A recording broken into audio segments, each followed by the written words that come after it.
Hello दोस्तों, हमारे channel अमृत coaching centre में आप सभी का स्वागत है। और आज हम लोग इस वीडियो में सीखेंगे प्राइमरी ऑक्सिलरी वर्ब्स और मॉडल ऑक्सिलरी वर्ब्स।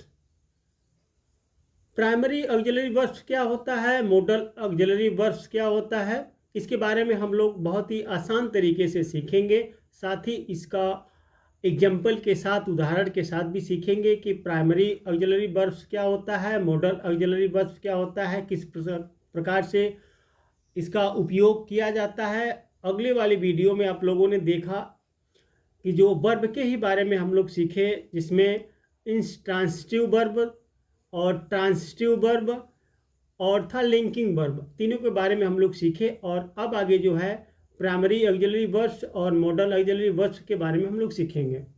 तो पहले सीखते हैं प्राइमरी ऑक्सिलरी वर्ब्स। जो वर्ब्स दूसरे मेन वर्ब के साथ प्रयुक्त होकर टेंस यानी काल, वॉइस यानी वाच्य, निगेशन यानी निषेध, इंट्रोगेशन यानी प्रश्न के निर्माण करने में सहायता करते हैं, प्राइमरी ऑक्सिलरी वर्ब्स कहलाते हैं। इसके अंतर्गत बी, हैव और डू क्रियाओं और उनके भिन्न भिन्न रूपों यानी फॉर्म्स का प्रयोग होता है। अब प्राइमरी ऑक्सिलरी वर्ब में क्या आते हैं, बी, हैव, अब डू। देखिए बी में क्या आते हैं, इज, यम, आर, वाज, वर, यानी एक सहायक क्रिया जिसको बोलते हैं सहायक क्रिया। तो बी में आता है is, am, are, was, were. She is singing a song. अब देखिए इज क्या है, एक प्राइमरी ऑक्सिलरी वर्ब है। मेन क्या है इसमें, sing. Rita was cooking food, Rita खाना बना रही थी। यहाँ पे वाज क्या है, primary auxiliary verb. I am, am क्या है, एक प्राइमरी ऑक्सिलरी वर्ब। राइटिंग और लेटर, तो यहाँ पे मैं एक पत्र लिख रहा हूँ। द बॉयज वर रीडिंग, लड़के पढ़ रहे थे। तो यहाँ पे वर क्या है, प्राइमरी, जिसमें लाल लगा हुआ है सब क्या है, ये प्राइमरी ऑक्सिलरी वर्ब वज। जैसे वर हो गया, आर हो गया, वाज हो गया, तो यहाँ पे दिया गया है सब। तो दे आर प्लेइंग हॉकी, वे हॉकी खेल रहे थे, हॉकी खेल रहे हैं। सोहन वाज रनिंग, सोहन दौड़ रहा था।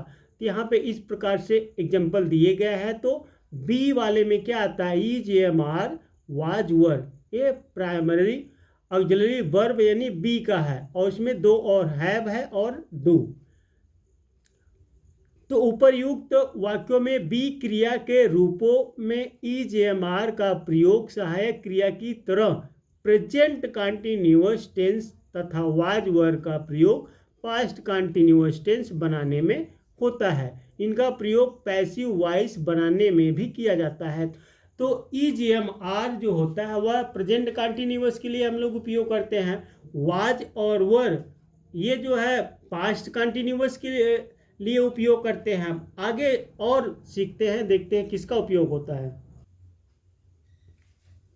जैसे एग्जाम्पल के तौर पे द थेफ्ट वाज कॉट, चोर पकड़ा गया। तो वाज का जो है एक पैसिव वॉइस है, चोर पकड़ा गया किसी के द्वारा। This question can be solve easily, इस प्रश्न को आसानी से हल किया जा सकता है। तो ये भी क्या है, एक पैसिव वॉइस है। एक्टिव वॉइस, पैसिव वॉइस के बारे में भी हम पढ़ाए हैं, जाकर आप लोग देख सकते हैं। अब हैव में क्या आता है, हैज, हैव और हैड। एग्जाम्पल देखते हैं। We have seen the Taj Mahal, हमने ताज देखा है, नहीं ताज को देखा है। ही हैड ऑलरेडी गॉन, वह पहले ही जा चुका है। इस प्रकार से सी हैज कुक्ड फूड, उसने खाना पकाया है। तो हैज क्या है, एक ऑक्सिलरी वर्ब यानी प्राइमरी ऑक्सिलरी वर्ब है। They have not arrived yet, वे अभी तक नहीं आए हैं। तो इस प्रकार से हैव और हैड का उपयोग जो किया गया है पास्ट परफेक्ट में जो होता है, हैव यानी हैड का उपयोग होता है, और प्रेजेंट परफेक्ट में हैज और हैव का उपयोग होता है। उपर्युक्त वाक्यों में क्रिया हैव और उसके रूप हैज, हैड, परफेक्ट टेंस बनाने में मेन वर्ब मुख्य क्रिया की सहायता करते हैं। इनके साथ मेन वर्ब की थर्ड फॉर्म का प्रयोग होता है। तो हैव और हैज के साथ टेंस जब हम बनाते हैं तो उसके साथ जो है मुख्य क्रिया जो मेन होती है वर्ब की थर्ड फॉर्म आती है। अब डू में क्या है, डू में डू आता है, डज आता है, डिड। ये कौन सा वर्ब है, यानी वर्ब यानी सहायक क्रिया है। ये है प्राइमरी ऑक्सिलरी वर्ब। तो डू यू ड्रिंक मिल्क, क्या तुम दूध पीते हो। He did not help me, उसने मेरी मदद नहीं की। She does not eat eggs, वह अंडे नहीं खाती है। व्हाट डू यू डू, आप क्या करते हैं। इस प्रकार से देखिए डू का उपयोग हुआ है, डिड का उपयोग हुआ है, डज का उपयोग हुआ है, डू का। इस प्रकार से ये प्राइमरी ऑक्सिलरी वर्ब है। तो इसको हम लोग क्या बोलते हैं, प्राइमरी ऑक्सिलरी वर्ब। उपरयुक्त स्थानों में क्रिया डू और उसके रूप डज, डिड नेगेटिव निषेधात्मक तथा इंट्रोगेटिव प्रश्नवाचक सेंटेंस बनाने में मेन वर्ब यानी मुख्य क्रिया की सहायता करते हैं। डू डज का प्रयोग प्रेजेंट इंडेफिनिट और डिड का प्रयोग पास्ट इंडेफिनिट में होता है। तो डू और डज का हम लोग उपयोग करते हैं प्रेजेंट इंडेफिनिट टेंस बनाने में, और डिड का उपयोग करते हैं हम लोग पास्ट इंडेफिनिट बनाने के लिए। तो अब आ गया आगे मॉडल ऑक्सिलरी वर्ब्स, जो वर्ब्स दूसरे मेन वर्ब मुख्य क्रियाओं के साथ प्रयुक्त होकर उनके मूल कार्यविधि प्रकट करने में सहायक होते हैं, ये मॉडल ऑक्सिलरी वर्ब्स कहलाते हैं। कुछ मुख्य मॉडल ऑक्सिलरी वर्ब इस प्रकार से shall, should, will, would, can, could, may, might, must. अब हम इन मॉडल ऑक्सिलरी के प्रयोग का विस्तार से वर्णन करेंगे। तो मॉडल ऑक्सिलरी वर्ब जो यहाँ पे दिया गया इस प्रकार से हैं, और इसका हम लोग बारी बारी से इस्तेमाल करेंगे। किस प्रकार से, कैन का प्रयोग योग्यता, क्षमता, शक्ति या अनुमति का भाव प्रकट करने के लिए प्रेजेंट टेंस यानी वर्तमान काल में किया जाता है। जैसे I can, a cat can kill rats, एक बिल्ली चूहों को मार सकती है। जन्मजात स्वभाव है, उसका जन्म से कर्म वही है। I can teach you English, मैं तुम्हें अंग्रेजी सिखा सकता हूँ। तो एक योग्यता है। तो यहाँ पर दिया गया है कैन का प्रयोग जो होता है योग्यता, क्षमता, शक्ति या अनुमति की भाव प्रकट करने के लिए किया जाता है। The principal can grant you leave, principal तुम्हें छुट्टी दे सकते हैं। यहाँ शक्ति की जो प्रकट हो रहा है, यहाँ पे उनके पास पावर है तभी वह छुट्टी दे सकते हैं। You can not smoke in cinema hall, तुम सिनेमा हॉल में धूम्रपान नहीं कर सकते। यहाँ पे अनुमति नहीं है, अनुमति की बात हो रही है। कुड का प्रयोग योग्यता, क्षमता, शक्ति और आज्ञा का भाव प्रकट करने के लिए पास्ट टेंस यानी भूतकाल में होता है। कैन का हम इस्तेमाल प्रेजेंट में करते हैं, कुड का इस्तेमाल हम लोग को पास्ट में करना होता है। जैसे Manu could speak English when he was only 5, Manu जब केवल 5 वर्ष का था तब वो अंग्रेजी बोल सकता था। यहाँ पे अर्जित योग्यता। The old man tried to walk but could not, बूढ़े आदमी ने चलने की कोशिश की लेकिन वह नहीं चल सका। यहाँ पे क्षमता, क्योंकि बूढ़े व्यक्ति की क्षमता नहीं थी चलने की। The principal could not admit the girl, principal लड़की को दाखिला नहीं दे सकी। यहाँ पे अधिकार, क्योंकि उनके पास अधिकार था। She said that she could go now, उसने कहा कि वह अब जा सकती है। तो यहाँ पे आज्ञा यानी आज्ञा का भाव प्रकट हो रहा है। तो इस प्रकार से हम लोग कैन का उपयोग करते हैं प्रेजेंट इंडेफिनिट में और कुड का उपयोग करते हैं पास्ट इंडेफिनिट में। शेल और शुड का प्रयोग, शेल का प्रयोग भविष्य काल में साधारणतया और वी के साथ होता है, यानी आई और वी के साथ शेल का उपयोग करते हैं। किंतु दृढ़ निश्चय या आदेश प्रकट करने के लिए इसे सेकेंड और थर्ड पर्सन कर्ताओं जैसे यू, ही, सी, इट, दे, रवि, राधा आदि के साथ प्रयोग करते हैं।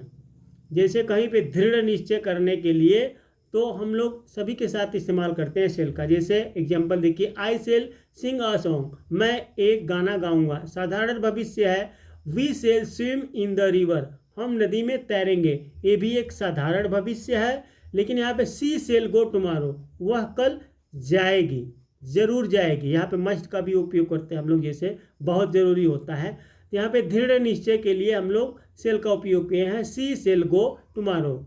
You shall stay here till I return, जब तक मैं वापस नहीं आ जाता तुम यहीं रहोगे। तो यहाँ पे आदेश, तो आदेश के लिए भी है, यहाँ दिया गया है ना, दृढ़ निश्चय या आदेश प्रकट करने के लिए हम इसके जो सेकेंड या थर्ड पर्सन के साथ भी उपयोग कर सकते हैं।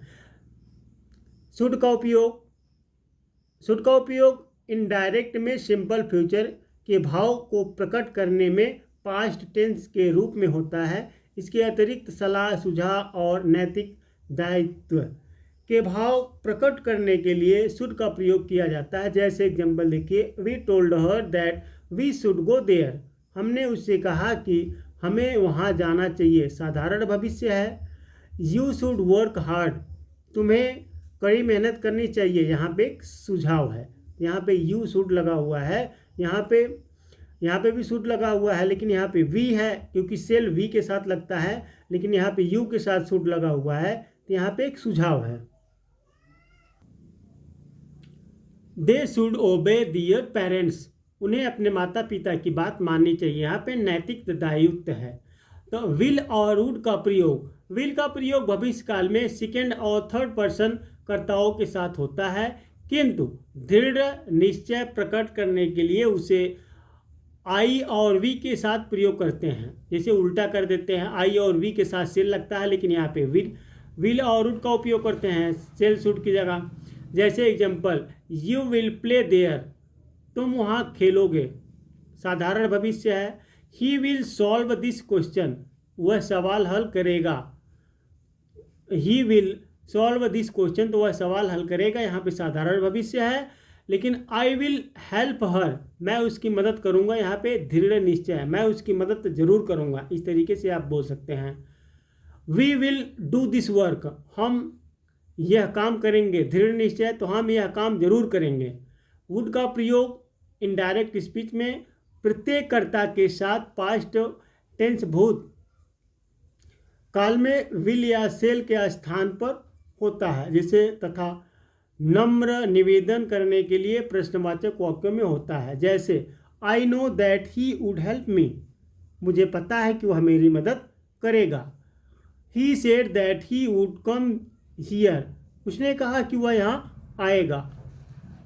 Would you pass the T pot, क्या आप चाय का बर्तन पास करेंगे या मेरी तरफ करेंगे। तो इस प्रकार से विल और वुड, सेल और शुड दोनों का प्रयोग किस तरीके से किया जाता है, इसके बारे में आप लोगों ने सीखा। अब आगे सीखते हैं मे और माइट। मे और माइट का प्रयोग, मे का प्रयोग अनुमति, संभावना या इच्छा प्रकट करने के लिए प्रेजेंट टेंस वर्तमान काल में होता है। जैसे यू मे गो नाउ, अब तुम जा सकते हो, अनुमति है। द ट्रेन में बी लेट, ट्रेन लेट हो सकती है, संभावना है। मे यू लिव लॉन्ग, आप दीर्घायु हो यानी लंबी उम्र जियो, तो यहाँ पे एक इच्छा है यानी विश, इच्छा है। माइट का प्रयोग पास्ट टेंस यानी भूतकाल में होता है, इससे भी अनुमति और संभावना प्रकट होती है। जैसे he told me that I might use his pen, उसने मुझसे कहा कि मैं उसकी कलम का इस्तेमाल कर सकता हूँ, तो यहाँ पे अनुमति है।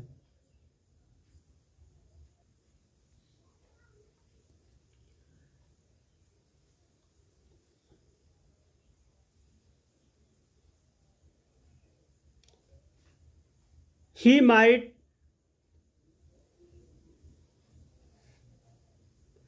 फेल स्ट्रक्चर, वह असफल हो सकता है। संदेहजनक संभावना, take an umbrella it might rain, छाता ले लो बारिश हो सकती है। अब यहाँ देखिए, राम इज वीक, राम कमज़ोर है। He might fail structure, fail structure, तो वह असफल हो सकता है, क्योंकि राम कमज़ोर है, वह असफल हो सकता है। यहाँ पे संदेहजनक संभावना है, पूरा संभावना नहीं है, फिर भी एक संदेहजनक आधा अधूरा बात कर रहे हैं कि राम कमज़ोर है, वह असफल हो सकता है। अब यहाँ पे कह रहे हैं छाता ले लो, बारिश हो सकती है। यहाँ पे एक चेतावनी है, भाई छाता ले लो, बारिश हो सकती है। मस्ट का प्रयोग आवश्यकता, धारणा या चेतावनी का भाव प्रकट करने के लिए किया जाता है। जैसे I must complete the work in time, आवश्यकता है, मुझे आवश्यकता है, मैं कह रहा हूँ मुझे टाइम को पूरा करना है। He must be a good doctor, वह एक अच्छा डॉक्टर हो सकता है।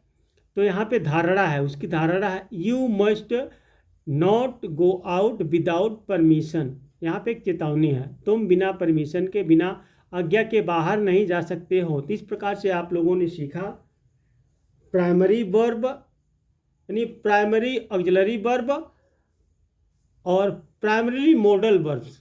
तो फिर आगे मिलेंगे एक नए वीडियो के साथ, नई जानकारी के साथ। तब तक पढ़ते रहिए और आगे बढ़ते रहिए।